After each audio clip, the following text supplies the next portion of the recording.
Are you ready to manage your work and personal world better to live a fulfilling, productive life? Then you've come to the right place. ProductivityCast, the weekly show about all things productivity.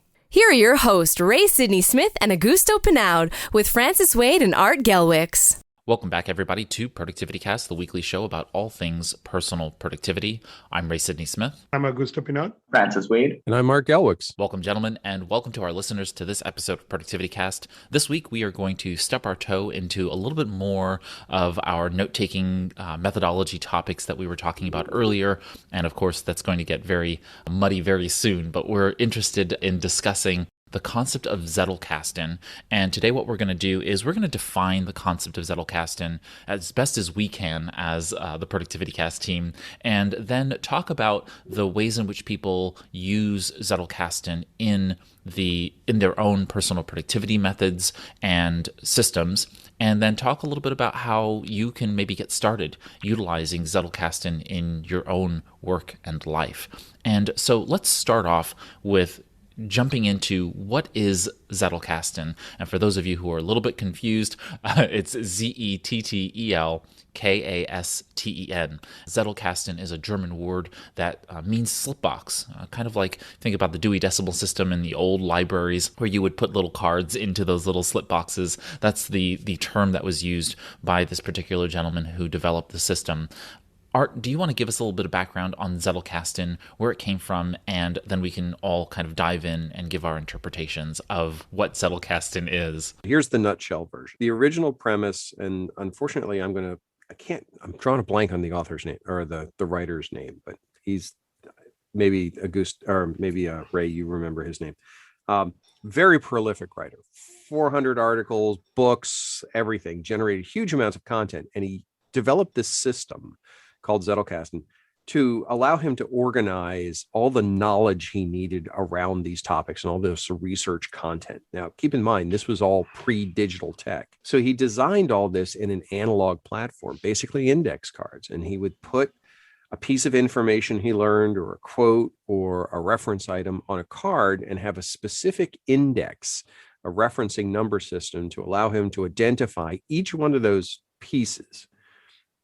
And then based on each one of those pieces, he's then able to go through and say, okay, now how do these relate to each other? What are the concepts that are tied to this particular item? So let's say, for example, I'm writing a paper on flowers, and I find a piece of information about a particular type of flower. The Zettelkasten not only would have an index related to how this fits into my system, but also all the pieces that this is a flower, and this is maybe about pollination, and this is about location. The core energy around this, if I can use the term energy, is to create the relationships between the ideas in basically an old school method of hyperlinking, so that within each idea, you have those connections to the other ideas. So by being able to leverage those connections, you can find relationships between information and ideas that you normally would not recognize and see. It's designed to handle a huge volume of information, and it's also designed to be very scalable. Its liability was always at the time because it was analog. It literally, and I can't think of the guy's name, but if you look up one of his quotes, he talked about that he always worked in partnership with his Zettelkasten. That's a big level of commitment for any system. I mean, if you're going to consider that system to be an equal to you in whatever you're doing, that's a crazy level of commitment. With digital technology, it's easier to do the mechanical parts that were so prohibitive within Zettelkasten, to create the hyperlinks, to create backlinks and the relationships within there, to be able to do the search indexing around content, to find those relationships between ideas. But it doesn't change the fact that this is something that really lends itself to pure knowledge management. I don't know that I would try to use a Zettelkasten for task management or even managing a project.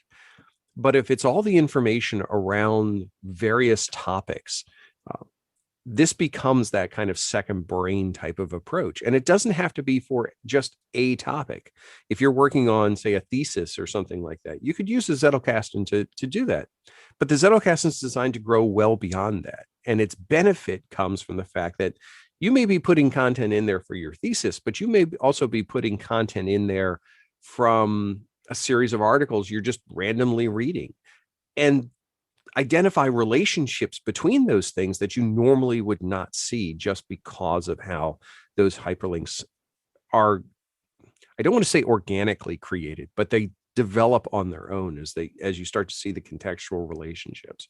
I'm not doing the explanation of this justice because it is a fairly complex thing to initially get set up, but at its core, thinking about dealing with those abstract pieces of information that we find very valuable in and of themselves, but we don't know what to do with, and never truly realizing the benefit of those interacting with each other.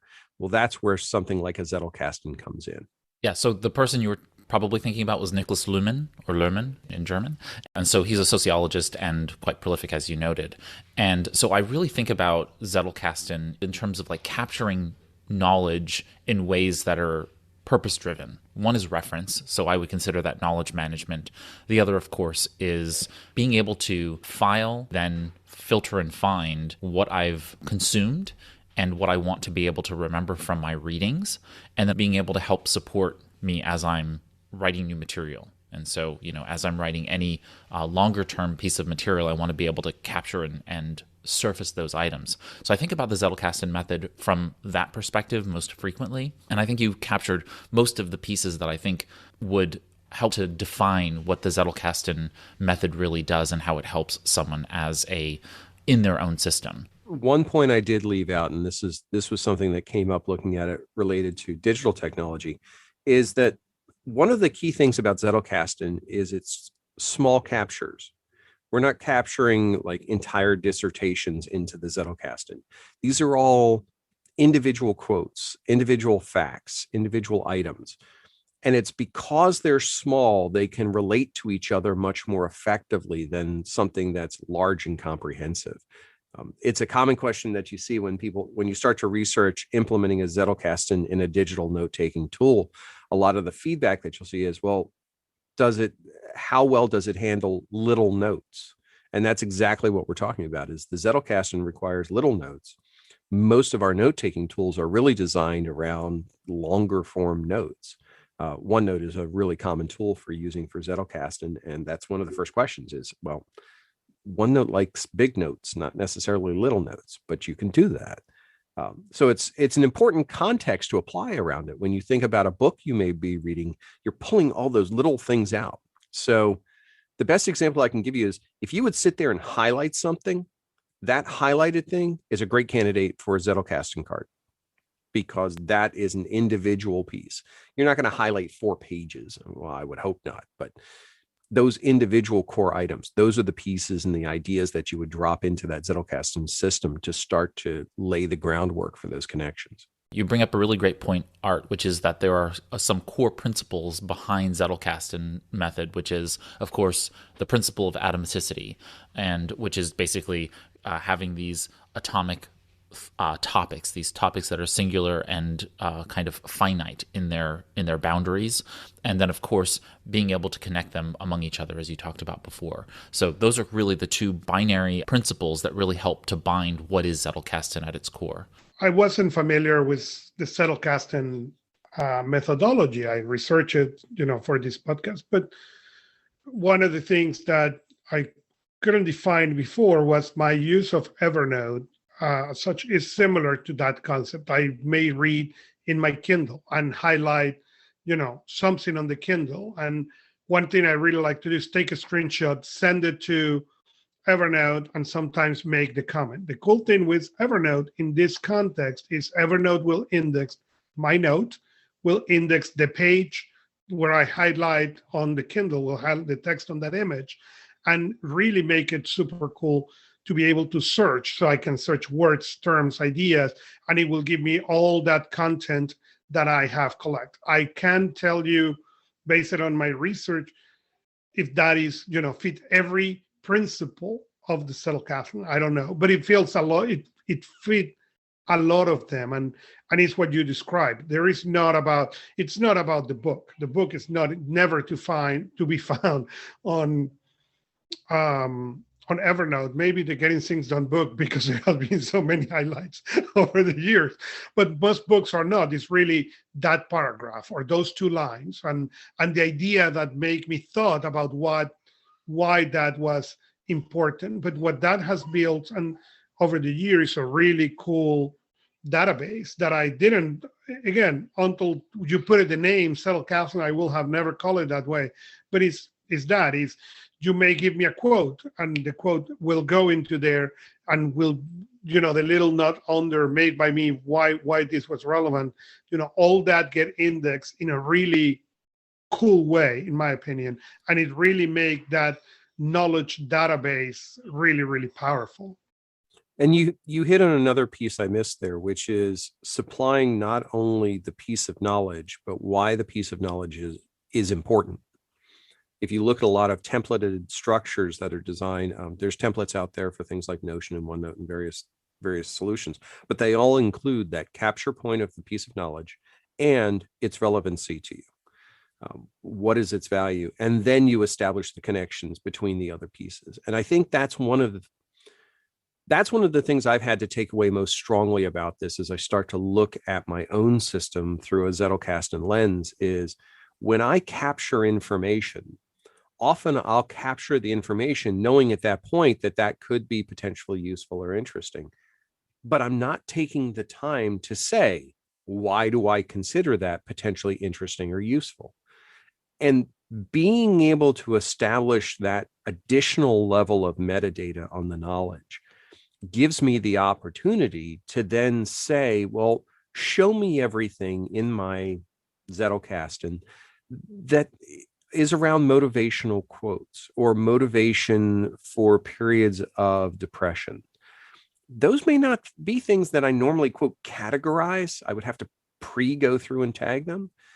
But being able to apply those base concepts as to why I think this would be a good thing, you can pull those contextual pieces back out. And it's really best seen if you look in YouTube and you look for demonstrations of Zettelkasten, not so much the setup, but how they're used once they're created. Those are the ones that I think provide the best understanding as to how this can make a difference within the environment. It's not easy. I got a long way to go before I even get started on this, but I can already start to see how there would be a huge amount of benefit just, again, for that generic knowledge that I have. So, France, if you were a brand new person to Zettelkasten, what questions might you have for us? Sounds like Greek so far, and I am brand new to this, so there's no pretending here. I tell you what I'm hearing so far, but the part I'm missing. I'm hearing that you're building a structure of knowledge. So if you're someone who collects a lot of information, like I am someone who does that around specific topics, and I tag each piece of information, what I don't have are the links in the body of the knowledge I have connected to each other. So they don't link to each other from content to content. So to use Art's example about the flowers, if I collect information on flowers and then different articles happen to mention, I forget the example he used, but let's say pot, then what Zettelkasten prompts you to do is to say, pot is important to me, track pot, and every time pot comes up in an article in the future, then make sure that I capture where pots are mentioned, so that when a year from now, I want to go do research on pot, I can find the reference across all articles that happen to mention pot, because I've already invested the time to create the link between the articles. Is that accurate so far? Partially, and it is truly a benefit you can have just purely for organizing the knowledge information. But let's take a slightly different point. Let's say, for example, that 2 years from now, you're working on something that is not related to flowers. Maybe it's related to cultivation. Maybe it's related to climate change. And somewhere in that flower research that you had done, there was something about, nature-friendly farming. I'm making stuff up at this point, but that dotted line between those two, unless you had created it, would not happen without something like a Zettelkasten. The Zettelkasten allows you to provide the structures around each piece of knowledge to say that, okay, in this article about flowers, there was a mention about, eco-friendly farming. Great. It had no context or relevance to what you were doing at the time. But in the future, as you started to work on some other topic that also talked about eco-friendly farming, that flower article or that flower knowledge piece could be pulled into that directly. When you go in and say, okay, well, what do I have about eco-friendly farming? And all of a sudden, these pieces start to come out of various spots out of your Zettelkasten.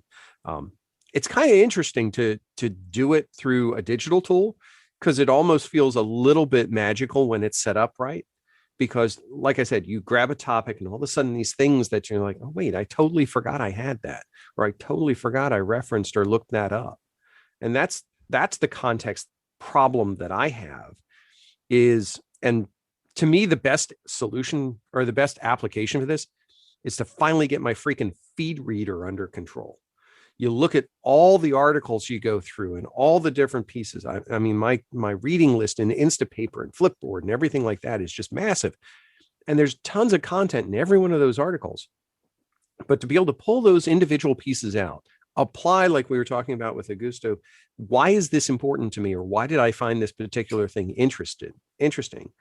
Put the context around it, put it into the Zettelkasten system, and then know that at later points, relevant contexts can be pulled together without intentionally having to go through and map this to that, to the other thing. Like I said, it's very hard to describe. We do a lot of this already.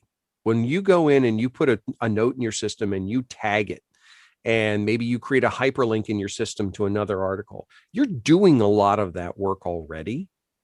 It's just a slightly more focused approach to knowledge rather than, like, say, meeting minutes. So let me provide an example that I have that I think it fits to this. Okay, I begin collecting. My first home office was built on 2003, and it was expensive and a massive failure. Okay, that's the two words that define that first home office. But I begin collecting ideas, and I begin collecting what worked, what didn't work.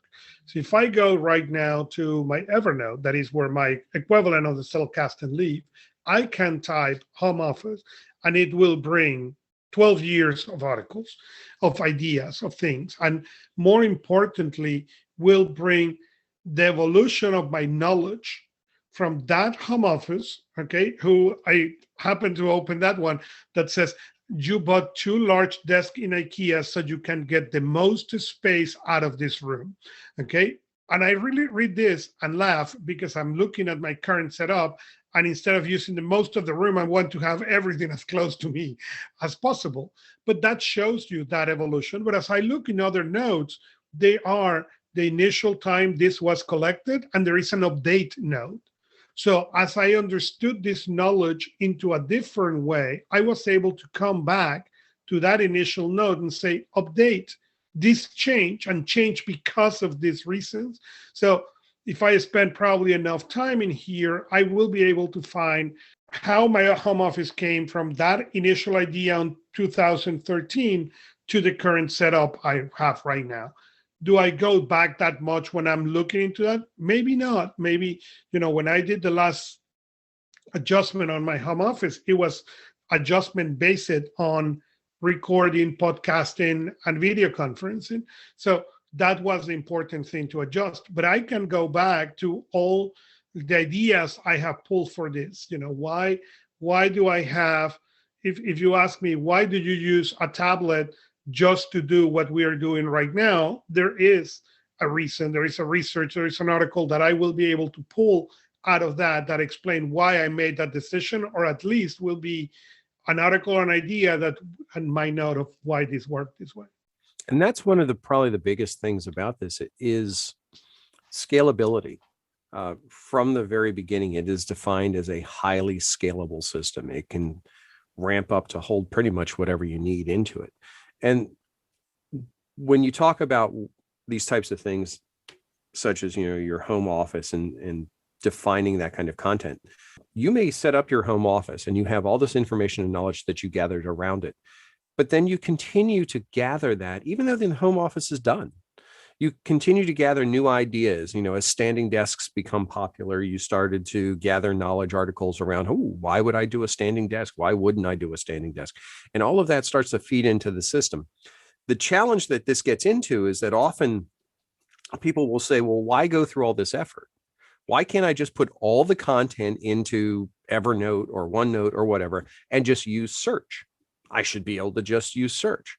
But it goes back to what we talked about earlier. Capturing raw content without providing the why, it really diminishes its long-term value, at least from what I can see. I mean, I look at my content that I have massive amounts of stuff that I have not referenced it more than once since I originally read it. I captured it. I know I captured it. And if I go back and I look at it, I'm like, yeah, I could probably figure out why I captured it, why this was important. But why am I spending those cycles to do that? But I think that's the difference. If you look again, if you open my Instapaper account, I'm not going to say how many articles are in there. They are beautifully organized into folders by topic. Okay. If you want to research and read everything I have collect in Instapaper about home office, you will find a vast number of articles. The problem is, in order for me to get information out of that, I need to spend significant amount of time rereading all those articles that at some point, for some reason, I file in there. There is no way that's going to happen. What happened on Evernote is when I search that same topic, because that's where that file system lives, when I search, what I found is that note. I may not find the whole article. I may find the link, sometimes not even the link, and I get mad at myself for that, okay? And I need to go into Google and try to find the article again. But at least I found that quote or that paragraph and why that was relevant. And sometimes there are some of them that has 2, 3, 4 updates over the year on that idea. I have talked in this podcast many times about that article from Paul Graham, okay, about the maker and the manager time. Okay, if you search on my Evernote maker and manager, you will find not only the original article, not only things I have seen from other writers about a paragraph, not the whole article, mind you, but more importantly, you will find my comments on why that adds value to the knowledge I had before.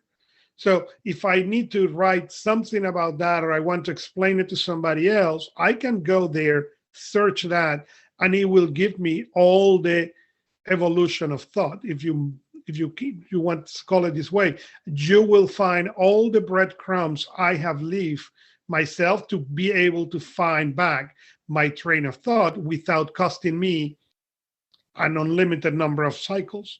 To take Augusto's system and make it a Zettelkasten quote unquote system, you would then go through that search and actually apply a tag that tells you what those things are, the meaning of what those things are. And then you're doing the thought work that Art is really talking about of saying, like, why are these bound together? Why am I binding these particular granular items to each other in the system? And then that becomes a part of the tagging functionality that Zettelkasten talks about of connecting those pieces. They're utilizing quote unquote tags in the system, and that taxonomy ultimately becomes the way in which you find things over time because you've done the work. That's probably the most important thing, is if we start to bridge this into how you could do something like this. When you look at the tool that you're using for this, tagging has to be one of its strengths. If you're trying to use a tool, like it talked about earlier, where you use short notes. One of my first reflexes was, oh, wait, I could use something like Google Keep for this. And yes, I could use something like Google Keep for this because it has a tagging capability. I don't know that it's a massively strong tagging capability, but it does have it. It's called labels, by the way. Anybody who's unaware, it's called labels, just like in Gmail. When you look at that part of it, one of the other pieces that you need for the tools to come back is this idea of what's called backlinking. It's stressed a lot, and many applications are starting to have this now. And basically all it comes down to is if I'm creating a note and I link it to another note, so I put a hyperlink in this note that goes back to a previous one, what the system does is it goes to the previous note and says, oh, guess what? There's a link to you from this other note. It automatically creates that two-way connection. And when you look at the digital definitions around Zettelkasten implementations, this is really one of the key pieces, because if you follow the breadcrumbs one direction, you should be able to follow the breadcrumbs any direction from that. So if we use the home office example that Augusto was using, you may have all the information about home office, but you may want to follow home office and then dealing with depression and then motivation and then so on and so forth.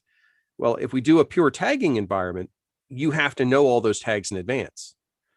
But through the process of backlinking, you can follow this thought thread all the way through because of the connections between them. It does require you to do this, though. There's no automatic system that I've seen that will generate these for you. We go back to that commitment to this becoming your partner. But if you're going to reap these supposedly magical level benefits, yeah, it's going to take some effort. It sounds as if you're constructing a schema around your sort of knowledge network. You're trying to depict the knowledge as you knew it at a particular point in time. And I emphasize the at a particular point in time because it takes an investment to create that schema. However, for brand new topics, and I find myself doing this a lot, thinking of something brand new, going into my old information and seeing that there is no place where I could have captured that schema because it's a brand new one. Let's say, for example, auto scheduling. I didn't know it existed before a particular date. And before that date, I had a schema in my mind about how calendars were used. And if I had stuck to that schema, I wouldn't have developed any value for the effort to go find the information that I wanted to find. I find myself looking back to old notes that I've captured, but I'm looking for something brand new. And I'm wondering if this is a kind of a face-off between using Google search and Evernote tags versus Zettelkasten. Zettelkasten is essentially preserving your schema up to a particular point in time. But can't a brute search on Google, supplemented with a few other smart search tools, can't they give you, if not the same results or better results? And why bother invest the time to create the links if all they're going to do is tell you what you thought at a particular moment in time? It's a why bother question. Well, and it's a really valid question. And this is like across just general knowledge management. Why would you go to the effort of building all the metadata around something when you could utilize search to actually pull context back? One of the discussions I get in with that frequently is, okay, if you can get the term exactly right, you'll get a result back. I mean, semantic search, no matter how generalized you get, still limits itself based on the relative context of the term you've provided versus what was actually in the context. So if we use, if you're searching on depression, the term itself, you should be able to find fairly easy. But if you have an article that has not depression, but bad mood, well, search is useless for you, even though contextually, for your own purposes that they're relevant. The thing that I want to be clear about is Zettelkasten is not, and just this in general, this is not a once and done exercise. You don't get a piece of knowledge, put it into the system, categorize it, put your information on it, and then never touch it again. If it comes back up in your activities and you have a refinement to make on it, you make that refinement. You add that additional contextual information. You change its relevance to you based on what you need, and you allow it to evolve. That's one of the things that I think is most intriguing about this is truly a living system. You allow your knowledge to continue to evolve as it has been applied and as it is applied. So when we talk about this context piece, physical fitness, let's say you're talking about those things and you're looking at those topics, well, all of a sudden standing desks may be qualified now in your mind within the physical fitness realm because it has those impacts. but it also is relative to personal productivity. That may not have been something when you captured the idea originally, but now as you go through and you continue to look at your information and your ideas and work things, this is not where knowledge should go to die. This is where it should go to kind of mill around with other knowledge. Real bad example, this is not a knowledge file cabinet. This is a knowledge cocktail party. It should be socializing with other knowledge, bumping into each other, chatting each other up, and finding new connections. When I do a search today, he's like, yeah, but when I do a search today, it's not just a matter of looking for keywords. I'm also looking to explore other people's schema. So, for example, when someone writes an article that links depression and mood and bad mood, that link may not be there in my data. So, in my Evernote, for example, or in my articles that I've collected, I may construct it, or I may have forgotten to, or I may not have realized the link, but other people have. So when I do a search for depression, other people, it'll pull up articles that others have written. So the power of having great search, which I think Zettelkasten was made at a time when you didn't have great search, so you had to create your own schema because you would never find anything. But today's world, we can borrow other people's schemas just by doing the research, we can find people. We can follow the breadcrumbs that aren't historic breadcrumbs because they're not laid by an individual to say, okay, follow steps 1 through 10. But they are nonetheless effective because the keywords reside together in different articles, different places, and the connection of the keywords to each other in different places as you're searching builds a real-time schema as opposed to one that's historic. That's 10 times more powerful because it's right up to the moment rather than something that you put together way back when. I'll contradict that with the point that if you look at Google as being an ocean, a vast ocean of data, which it is, your reference system, your personal knowledge management system, which is part of Zettelkasten, it's not all of it, but part of it, it's your ability to be able to filter it down to things that you want to be able to see. It's a way of filtering what Google has into what you want to keep and to be able to surface at a point in time in the future that otherwise couldn't be done as fast. By virtue of an ongoing basis doing this work, you're capable of then getting together your ideas connected to the research and reference you've done in the past and seeing those together. I use always the example of Stoicism. So I can't remember everything that Seneca has ever said or Marcus Aurelius has ever said about Stoicism and my own thoughts as it relates to those. If I do a search on Google, Google will not have my own internal thoughts. I don't want Google to have those. I just want those to be in my own system. I can't see those weave together. And that's the real value, I think, of Zettelkasten. It's this ability to be able to, on an ongoing basis, filter out the rubbish, because the reality is that for you want to see, if you did that search on depression, you want to see other people's thoughts about bad mood. I want to just understand it in relation to how I feel in that example. I want to be able to do that search once, get my thoughts together, get them into a system that I can then refine and understand and surface at my leisure. That doesn't require Google and doing all of that filtering and organization again. So Zettelkasten is about capturing and organizing that information and applying your own thoughts to it. And then you have this newly refined component there. And even if I go back out to Google, I'm applying and refining that to the existing information that I've already created. The idea here is to be able to capture and refine until when I want to find something, I can absolutely find it. Because I can't determine that Google will always have that page indexed from the past. People always say, Google is forever. Something's indexed on Google. That's not true, because people can change pages, people can take websites down, and while we have the Internet Archive in other places, there is lost data in that sense. Your Zettelkasten is a permanent solution to an ongoing problem. I have an example, because the word that's triggering me is the word permanent. So I'm doing research right now on a new area I'm going into. I think I mentioned it here, but it has to do with strategic planning retreats. So it's something I've done for the last 20 years. I have articles on planning retreats for the last 20 years stored up in Evernote.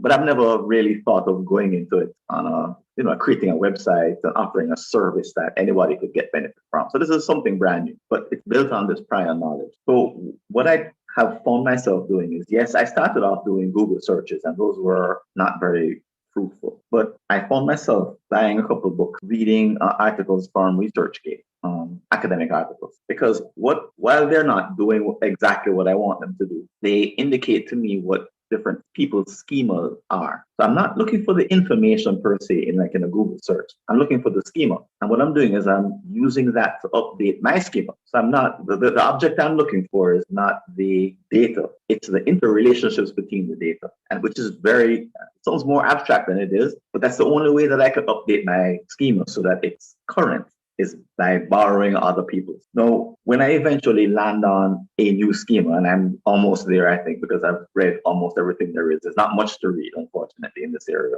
It's not going to take long before I've exhausted all the sources. I'll have a new schema in mind, but the permanent part of what you said is the part that I am responding to. It's not going to be permanent, and I actually don't care what to capture my current schema. I care to use it, but I don't need to capture it. So in other words, I can have it as a tool to use as I add to it in the future, which I will do, but I don't care to go through the effort of making it a historic document, because in a way I don't need to, because the schema, the building blocks, the schemas that other people have provided are already out there. You can apply some of the core Zettelkasten concepts to what you're trying to accomplish.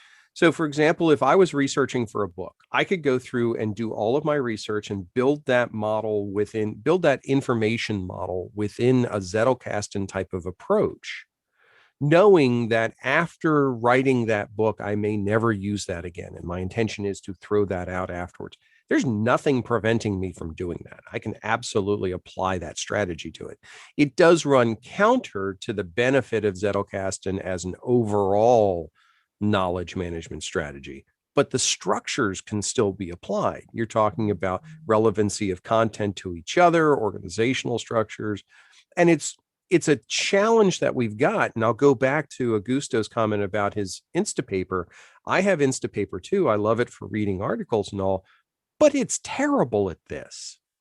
I would love for it to have a much better way of structuring it. And I'm trying to do I'm in the midst of an experiment right now where I'm doing basically everything I can just through my phone to see if it's doable.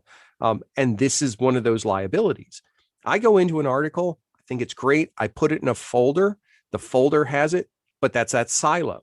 I don't have those cross connections. So now I want to take that particular topic or that particular segment and say, okay, what are the relevant pieces around this? How do I tag those? Well, the application itself kind of falls on its face when it gets to that. So I need another structure now to say, how do I put this into that structure, and how does that continue to use and evolve? I can see the benefits of the knowledge because I know this is a weakness that I have, is the relationship between the information that's stuck in my head and every place else. But being able to put the architecture in place to support that seems to be where I'm struggling a little bit. But that's partially because of how I'm choosing to do it right now. I could certainly do it straight off the desktop and find a number of different ways to handle this. But again, it doesn't have to be a life commitment. You could start something like this small, especially since it is really designed around research. I mean, I think it's one of those things, if you could clean it up a little bit, would be great for college students to be able to work through, courses and that sort. I said it was a permanent solution to an ongoing problem, which is that the goal here is that the solution, the methodology works, but you do have to keep utilizing it in order for you to solve for that problem, that your schema is temporal. The system shouldn't be, though. And where I would probably reject the notion that you would say, oh, I'm just going to write a book and then I'm going to chuck the whole thing out. The whole idea is that then it becomes a part of what I call an external brain, right? The idea that I have, and what I use is Evernote to be my external brain, my idea of personal knowledge management, to build my own personal knowledge management system. I use a lot of principles that would be considered Zettelkasten. actually started developing my own personal knowledge management system many years before I ever learned about Zettelkasten. And the notion of using Zettelkasten is that you have to trust the process, and then once you start utilizing things, many times people don't recognize how they're going to modify their systems in order to be able to really take most advantage of it. But really, it's about consistency to any process is better than inconsistency to no process. And the goal here is to be able to apply something so that you have some control on it. It's not going to solve every problem in your life. It's not a panacea, but it certainly does drive further innovation. For example, my ultimate thought whenever I talk to small business owners is take disparate industries like waste management and pottery, and mesh those together, and you probably have a new business, right? Just think about any of those disparate thoughts. And if we can start to apply what you're calling schema, metadata, some applied knowledge on top of the information that we have in our systems, we start to percolate new ideas. And I think that's the most powerful thing that I've ever found from a reference system, a personal knowledge management system, is the ability to be able to percolate those ideas that I otherwise wouldn't have had. If I didn't have a love for language, and if I didn't have a love for small business, I wouldn't find the complementary components there. I love that notion of being able to connect things that otherwise don't seem like they connect, and now they can, because I can start to ideate in a way that I don't think I would be able to do if I was left to my own devices, navel gazing. I wonder if, because there's definite value to what you're describing in the system, and I wonder if the two issues come up: is volume and the volume of information that we must process. The sources and the speed with which we must invent new schema. And I guess I'm concerned that if I would pick up Zettelkasten, I'm probably not a good candidate, but it would basically slow me down because I just like Art and Augusto said, I use Pocket. And I have 100 articles coming in each day that I've signed up for, not random stuff that I'm interested in. I wish I could filter it from source, but there's no way to do that. It just comes in like floods. And I have to go through it and very quickly decide whether it has value or not. And I'm also behind on that as usual. But the speed with which it's coming in, the volume of it's coming in, and the rate at which I need to create new schema make me wonder if I took the step back to do all this linking that you're describing. So this is also a practical thing. If I did the linking required by Zettelkasten, I would fall behind in terms of the volume of new information and the speed with which I need to create new schema. In other words, it would be, while the principles are sound, to follow the steps that I think I've read would slow me down. That's my concern. I don't know. And I'm glad you brought up Pocket, because I'm literally, while we're talking, I'm sitting here playing with Pocket just to see how it handles the stuff. And to be able to do a highlight in a paragraph and then do a share over to another application like OneNote. It's an easy enough couple of steps. But you're right, there is another step that has to happen then. And that means that I have to go into OneNote now and apply the why, because the why is not captured as part of this. I could attach a comment, I could put that in there. I may be able to do that, but then I still need that tagging and I still need that exercise. And I believe that's really part of the commitment to this type of a thing. If you're going to receive the value from it, you have to follow that step-by-step process to making that knowledge useful. Things like Pocket, things like Instapaper, things like Feedly become massive buckets of information. I mean, we just dump tons of stuff in there. And I don't know how much of that stuff we ever actually go back and utilize or could reap benefit from if we had a better way to organize it within those content structures. I also, to Ray's point, I have concern about the permanency of that information.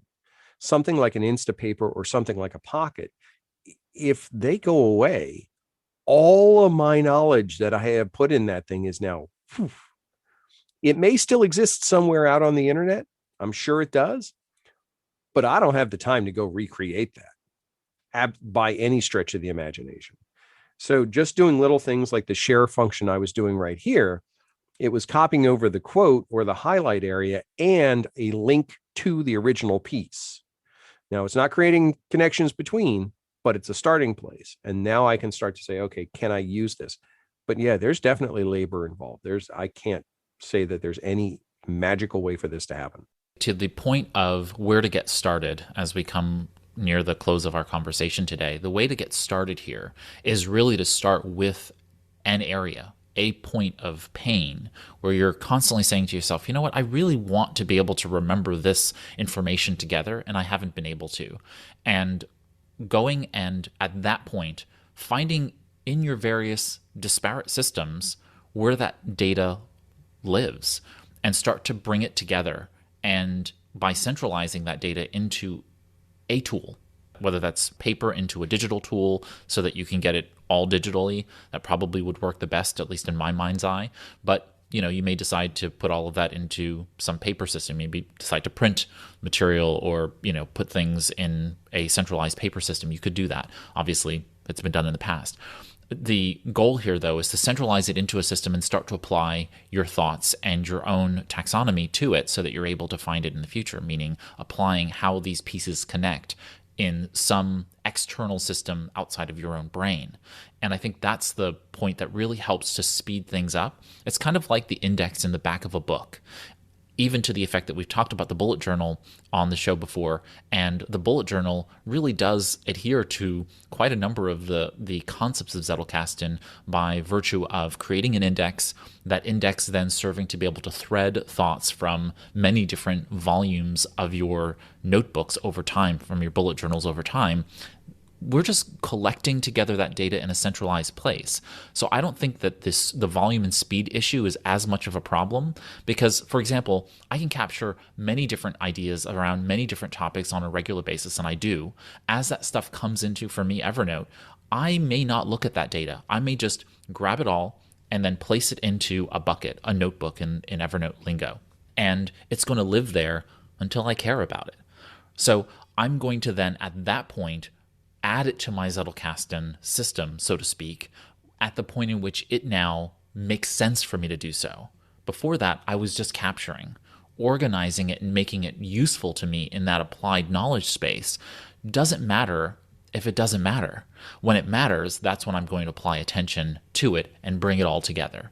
So you can do that in that sense. I don't do that. I'm much more of a proactive knowledge management person. I want to make sure that I'm consistently, everything that's captured into my system, I want to tie it in. There are very few times when I'm just capturing into big buckets and then doing it later, because I like the incrementalism of seeing it just come together in that sense. But there are times when I didn't know that I wanted to tie disparate things together, as I talked about it before, examples of taking very distinct areas of the world and bringing those together. I didn't know those tied together until they percolated from looking at them side by side. So then that becomes its own knowledge space to work in. So you can start from any point in reference. You don't have to really worry about it. Most likely you have information, reference data that is around your world. If you can centralize that into a place and then make it useful to you in some way, shape, or form, that's the goal here. It's to be able to make it useful to you in that sense, and capturing it in a particular way. Like capturing effectively is as important as organizing efficiently, right? So capturing effectively means that we are capturing in a way that we can get it out of the system efficiently later, not just capturing efficiently, because capturing efficiently means we're doing no level of that organization up front. And which again can just be a very difficult thing once you get to the other side of it. You need to actually look at that information. What is interesting as I'm listening, and again, as I mentioned at the beginning of the show, the Zettelkasten concept was not something that I was necessarily aware before I did search for this show, but I could see as I was reading, the similarities with the system I have. But what was really interesting was the question that it is somewhere to be think and process is, it is worth it for me to go back and try to index my current situation or start indexing for today. Either way, I don't know if I have value going 9 years of notes back or index them as I use them. And hey, when I search for something and that note comes up, hey, let me index that properly. But I can see the value of that. I can see the value of being able to get that index and those connections that way. So this was a really useful research for me. I think this is a great example of a system revealing a bigger problem. And I think it's a common problem that so many of us have, is dealing with the wrong end of the fire hose when it comes to the information and the knowledge we want to gather and keep handy. I mean, if we think about this, when Zettelkasten was first set up, yes, there were massive amounts of information, but not quite at your fingertips, like Francis was talking about. Now everything's at your fingertips. You can immediately overwhelm yourself with huge quantities of totally irrelevant content by just a couple of clicks. So this as a way to start to look at that problem and say, well, maybe this isn't the answer, but it does have functionality that will help me get closer to the answer, I think can be that big step. Like I said, just playing with it here, I've already started to find some ways that I can implement it, but there's no way I would consider mine a Zettelkasten by any stretch of the imagination.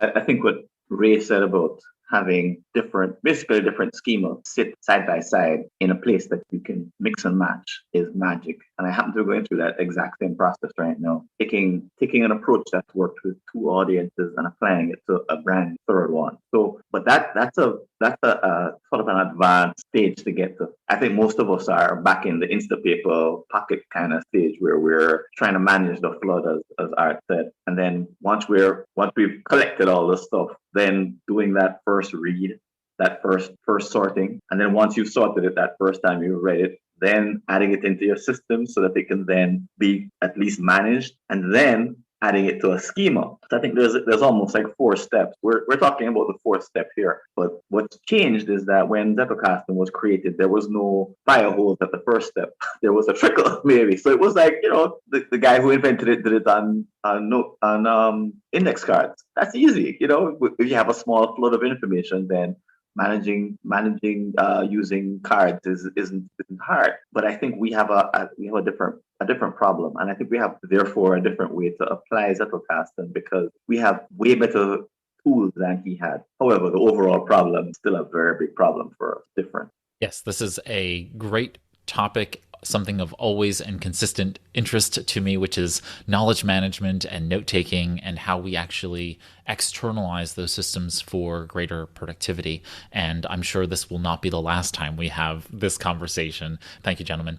While we are at the end of our discussion for this episode, for this cast, the conversation, of course, doesn't have to stop here. If you have a question or a comment about what we discussed, feel free to visit our episode page on ProductivityCast.net. There on the podcast website, at the bottom of the page, you will see a comment field. You can comment or question there, and we'll be happy to be able to respond to those if you would like a response. Also, on ProductivityCast.net, on each of those episode pages, you will find our show notes.